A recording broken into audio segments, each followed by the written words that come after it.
Deus in adiutorium meum intende, Domine ad adiuvantum me festina, Gloria Patri et Filio et Spiritui Sanctum, sicut erat in principio et nunc et semper et in saecula saeculorum. Amen.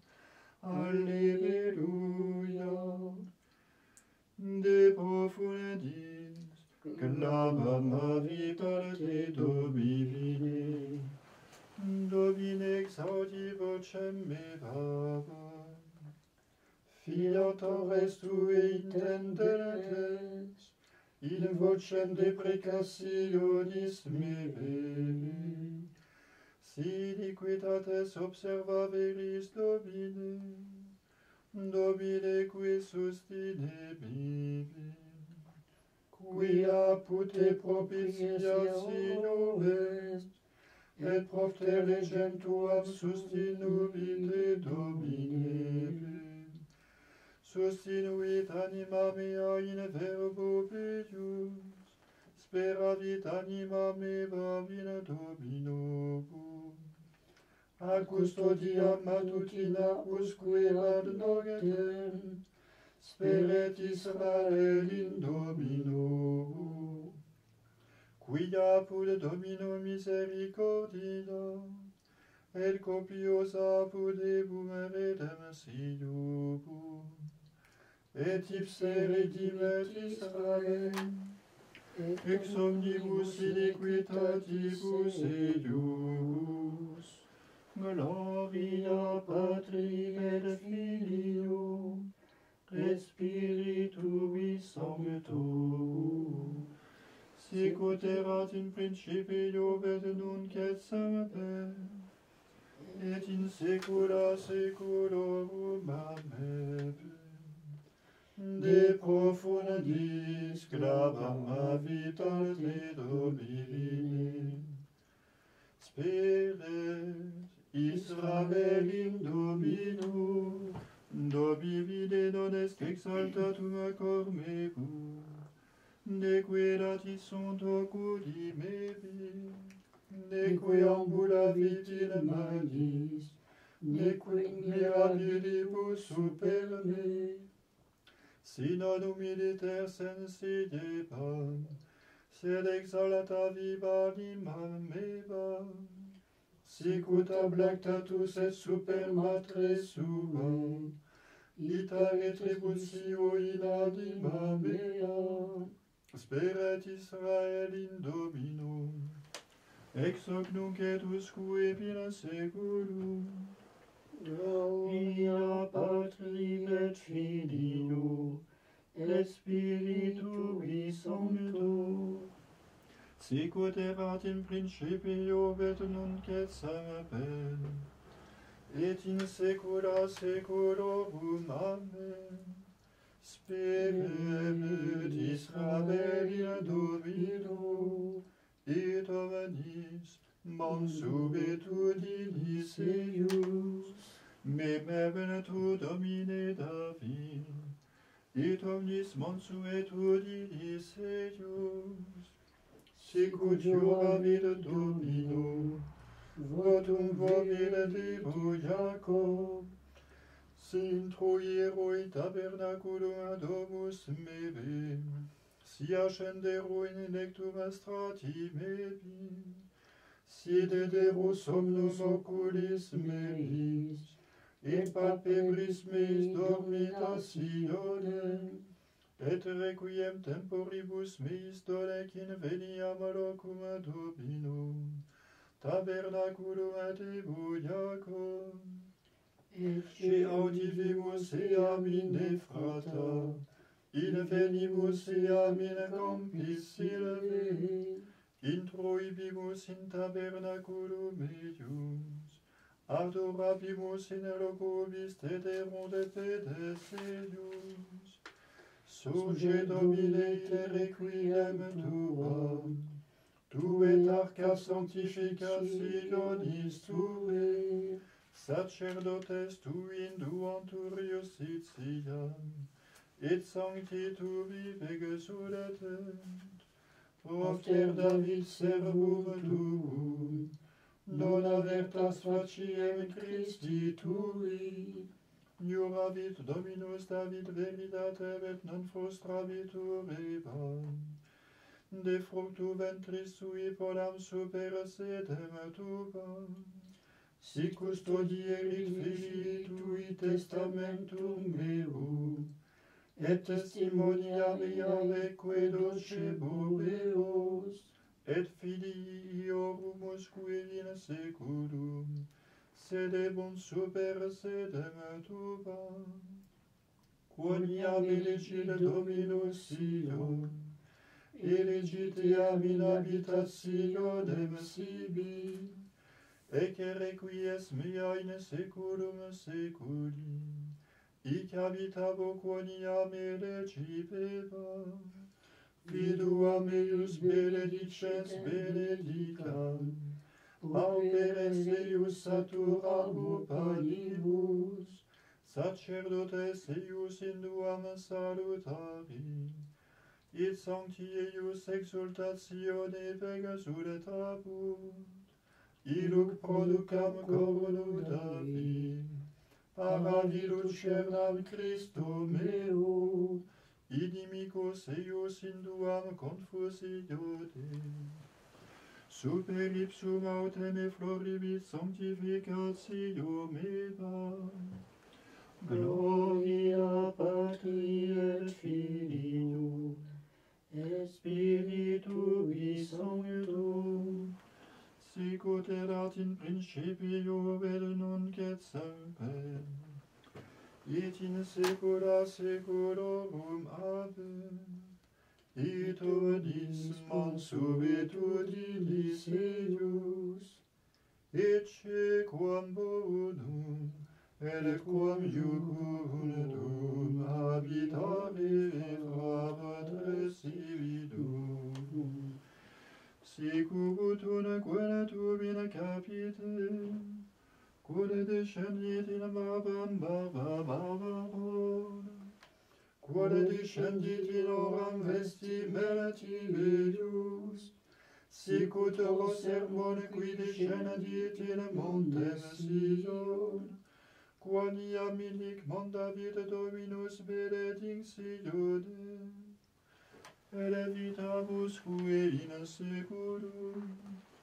Gloria Patri et Filio, et Spiritui Sancto, sicut erat in principio et nunc et semper, et in saecula saeculorum. Amen. Ecce quam bonum et quam iucundum habitare fra patres cividum.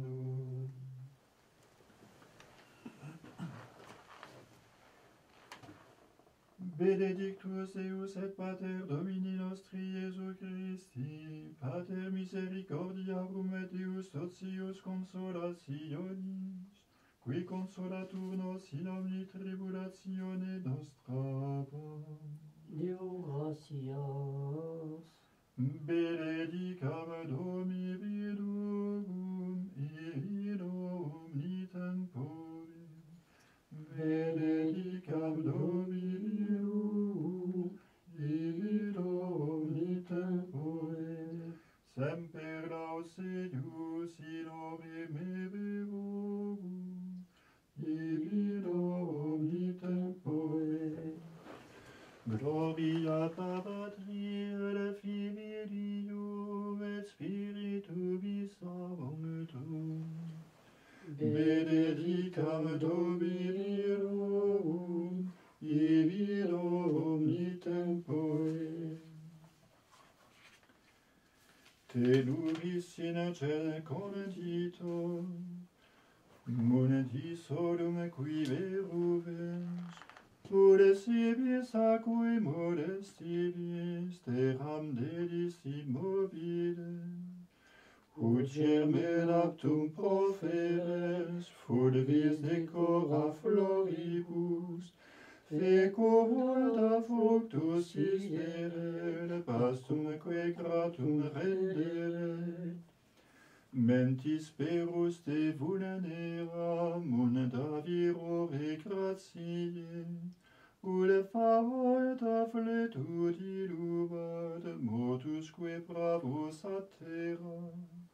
Iustis tuis obterpere, nullis malis approximet, bonibus repleri gaudeat, et mortis actum nesciat.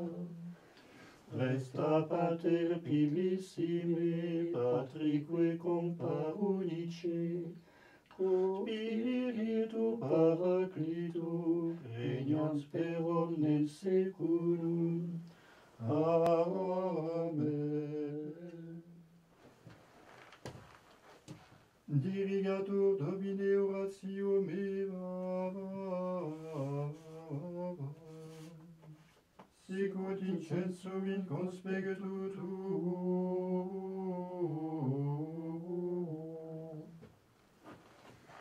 Exulet spiritus mebus in Domino Deus salutari meo. Magnificat anima mea Dominum, et exultavit spiritus meus in Deus salutari meo, quia respexit humilitate mancilde sube, et genim ex hoc beata benedicent omnes generationes, quia fecit mihi maniacui potentes, et sanctum nomen eius, et misericordia eius a progenie in progenies, tiberatibus ebum, fecit potentiam in brachio suo, dispersis superbos mente cordis sui, deposuit potentes de sede, et exaltavit humiles, surientes simplevit bonis, et divites dimissis inanes, suscepit Israel puerum suum, recordatus misericordiae suae, sicut locutus es ad patres nostros, Abraham et semini eius in saecula. Gloria Patri et Filio, et Spiritui Sancto, sicut erat in principio et nunc et semper, et in saecula saeculorum. Amen. Exulet spiritus mebus in Domino Deus salutari meo. Kyrie eleison, Christe eleison, Kyrie eleison. Pater noster qui es in celis, sanctificetur nomen tuum. Adveniat regnum tuum, fiat voluntas tua sicut in cielo et in terra. Panem nostrum quotidianum da nobis hodie, et dimite nobis debita nostra, sicut et nos dimitimus debitoribus nostris. Et ne nos inducas in tentationem, sed libera nos a malo, Domine exaudi orationem meam. et clamor meus a te venia. Oremus, absolve quesumus Domine tuorum delicta populorum, ut a peccatorum nexibusque pro nostra fragilitate contraximus, tua benignitate liberemur, per Dominum nostrum Iesum Christum Filium tuum, qui tecum vivit et regnat in unitate Spiritus Sancti Deus, per omnia saecula saeculorum. Amen. Domine exaudi orationem mea. Et clamor meus adveniat. Benedicamus Dominum, Deo gracias, fidelium anime per misericordiam Dei requiescant in pace. Amen. Divinum auxilium maneat semper nobiscum, Et cum fratribus nostris absentibus. Amen.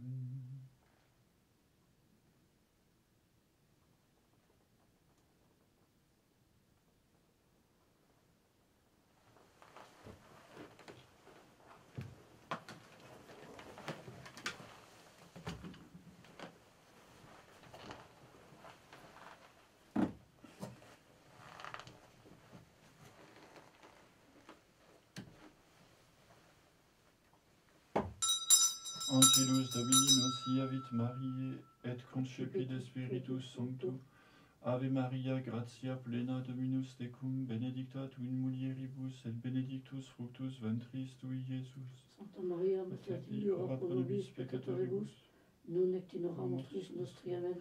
Ecce ancilla Domini, fiat mihi secundum verbum tuum. Ave Maria, gratia plena Dominus tecum, benedicta tu in mulieribus, et benedictus fructus ventris tui, Iesus. Santa Maria, Mater Dei, ora pro nobis peccatoribus, nun et in hora mortis nostri. Amen. Et verbum caro factum est, et habitavit in nobis. Ave Maria, gratia plena Dominus tecum, benedicta tu in mulieribus, et benedictus fructus ventris tui, Iesus. Santa Maria, Mater Dei, ora pro nobis peccatoribus, nun et in hora mortis nostri. Amen. Ora pro nobis sancta Dei genitrix, Divini efficiamur promissionibus Christi, orimus gratiam tuam quesumus Domine mentibus nostris infunde, ut qui angelo nunciante Christi filii tu incarnationem coniovimus, per passionem eius et crucem, ad resurrectionis gloriam perducamus, per iundem Christum Dominum. Amen.